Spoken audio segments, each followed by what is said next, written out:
Okay, so first up we're talking about stay stitching. So what stay stitching means is that we do a line of stitching close to the cut edge and close enough that when we sew the actual seam you can't see it. So if your seam allowance is, for example, 1 centimetre, then you would sew it 6 millimetres from the edge. So that means when it's all finished, when your garment's finished, you won't see it.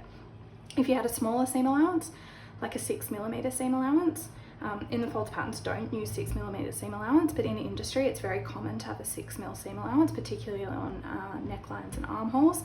Then you would need to stay stitch within the 6 mil, so it would be even less.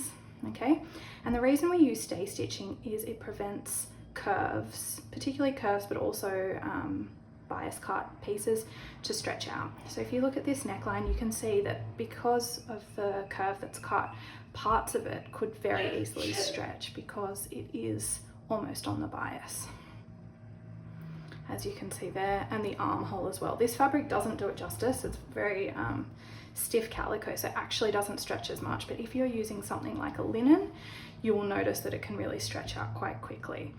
So the best thing to avoid your fabric stretching is cut out your fabric and keep them pinned to the pattern for a while. So if you keep things pinned, then it won't be able to stretch, and then as soon as you unpin it, get to stay stitching. So for the Neale jumpsuit, we need to stay stitch the neckline.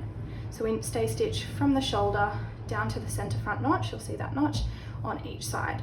The reason we don't just stay stitch all the way around is because we will be stretching the fabric in a different way as we sew in this direction. So we want to keep things symmetrical.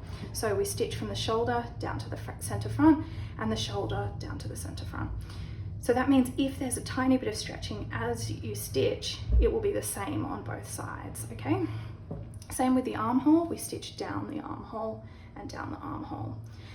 You'll notice in some patterns there's other parts that you might think are cut on the bias. For example, the crotch seam or the inner leg seam on the Neale jumpsuit,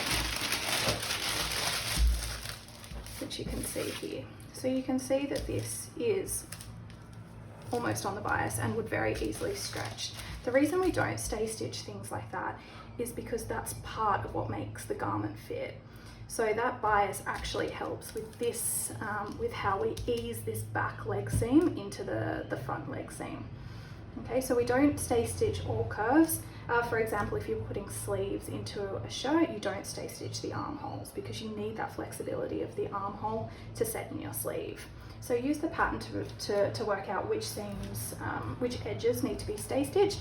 But as you learn more, you'll start to realize that in general, necklines and armholes are very important to stay stitch because they're likely to stretch, particularly because you don't finish them till the end. So we assemble the whole garment before we put the facing in, which gives the outer part of the jumpsuit plenty of time to stretch as we work with the fabric. So if you get it done first, then you know you're safe and it won't stretch out through the process.